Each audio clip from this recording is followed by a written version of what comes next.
Big Six. Okay, Richard, let's get going. What's your one big thing this week? More of the same, in the sense that it's sort of an exercise in Richard trying to educate himself and subjecting our audience to that process. My apologies. And me too. Well, it's like, this is interesting. I should know more about this, but I don't really come to a conclusion. But anyway, last week in my one big thing, I looked at two sectors that are essential to Saudi Arabia's energy transition efforts: hydrogen and carbon capture technology. I noted that energy consultancy firm Wood Mackenzie has stated that, quote, the 2020s is likely to be the decade of hydrogen, unquote. After this week's one big thing, maybe Wood Mackenzie also feels that, quote, the 2020s is likely to be the decade of carbon capture and storage, unquote. In any case, I remained, I don't know what the word is, fascinated, transfixed, enthralled, whatever adjective it is that you want to use, about this huge bet that is being made as major companies invest billions of dollars on emission reduction projects that still require significant technological progress to be economically viable. The recent completion of two funding rounds for European carbon capture startups are stark reminders of this situation. In other words, where the bet's being made, but the technology may not be there yet to make it economically viable. In April, Climeworks, a Swiss carbon dioxide removal startup, raised $650 million, the largest investment ever into a direct air carbon capture startup. In May, Carbon Clean, a UK startup with intriguing carbon capture technology, just completed a $150 million investment round that was led by Chevron, Samsung, which has a very significant oil and gas portfolio, and notably Saudi Aramco. More evidence of Saudi Arabia investing in cutting edge technology and trying to be on catch that wave, early. Saudi Aramco and other investors are interested in Carbon Clean's tech because it appears to have managed to compress the size of the equipment needed and up the efficiency of carbon capture on a large scale. This is critical because, again, as you learn, as you get deeper into this stuff, that the cost of storing CO2 emissions from natural gas plants is around $80 to $90 per ton.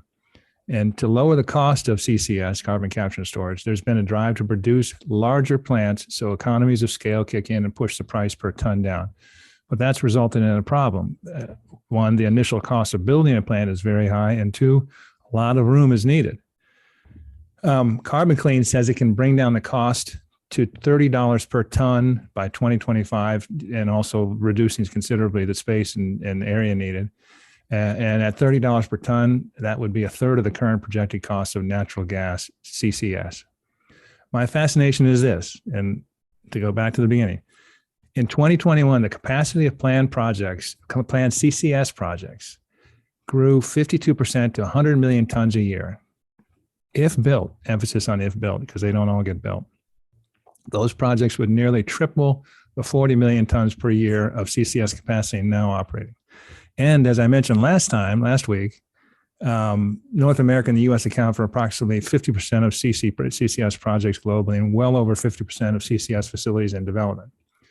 So the world, and specifically energy majors, are piling into CCS, while critics, and there are many, say CCS is a waste of money and will prolong the life of dirty fossil fuels, and that carbon capture and storage at scale is still not fully proven and remains expensive.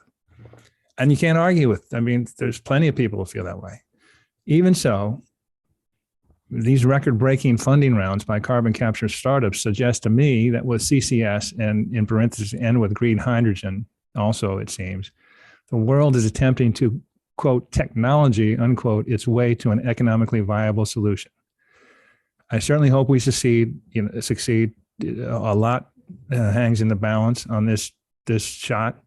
Sam Fankhauser, professor of climate economics and policy at the University of Oxford, shares some insight about CCS when he notes that, quote, it's still expensive, still only at the pilot stage, and there's a lot of technical and environmental questions.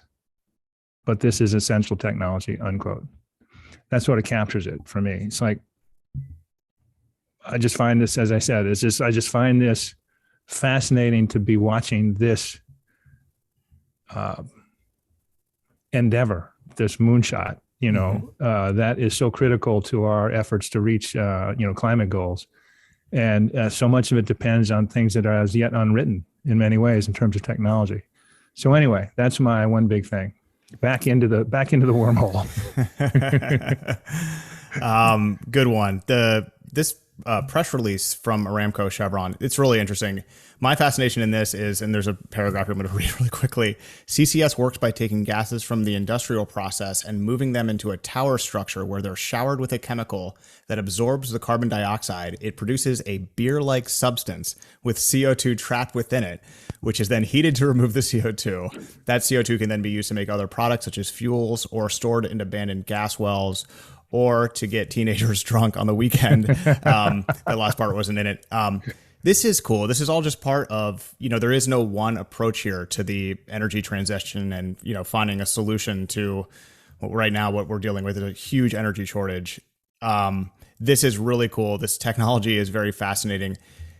This is a lot of money to go into this. This isn't just pie in the sky seed money. This is hundreds of millions of dollars, and the technology is getting better. It's not in its, pipe dream phase. They're starting to refine it, like by adding the disk at the top of the CCS device, making it smaller and more efficient. This is really cool. It is. I was, that beer part was fascinating. It was. And the interesting Climeworks was got 650 million as opposed to Carbon Clean, which got 150 million. Climeworks technology works more, is focused more on sort of industrial emissions. It's almost like an air scrubber, which is a much harder thing to do, but also massively less efficient. I mean, than drawing directly off of for example, a natural gas process. And it's massively expensive at this point. Yet it's still, pulled out 650 million fundraising round. But again, the technology is something people think has real promise. We're not stumbling along because there are real scientists, real experts who are doing this, and they understand this. Understand a lot better than I do, and understand the proposition and the risk inherent in that proposition. And they probably understand the technology learning curve much better. But, there's constant misfires. I mean, the UK has put in 500 million into research on carbon capture and government, awards and promotional things that they haven't turned up anything. October, just this past October, the largest carbon capture project in the U.S., the Kemper project down in Mississippi, which is intended to try and capture carbon capture and store off of coal, $7.5 million investment. Essentially, they just imploded it. It didn't work. It wasn't efficient enough. It couldn't compete. And then they've been dismantling this whole thing. And that was sort of a bellwether project for the U.S. And it's turned to dust. As I said, there's plenty of others that are working. I don't know exactly what efficiency they're working, and the premise is, I think, is that everyone's learning as they go along, so we're getting better at it, and I trust that's the case. And you have to. These are smart companies. They're making real investments. You have to believe that they see an economical result at the end.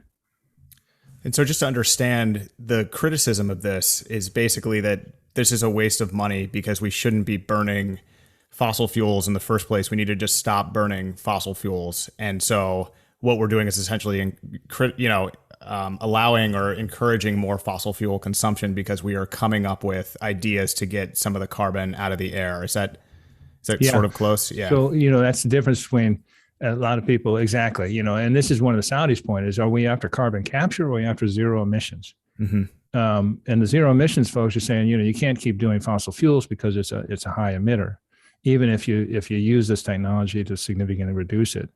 So that's one argument, just as you say, you put your finger on it. The other one is it hasn't been proved at scale, and it hasn't been proved to be economical, which I think as I said, we're going to try and technology our way out of that part of it. Mm-hmm. I realistically, I'm in the camp that you go after emissions wherever you can, and as effectively as you can.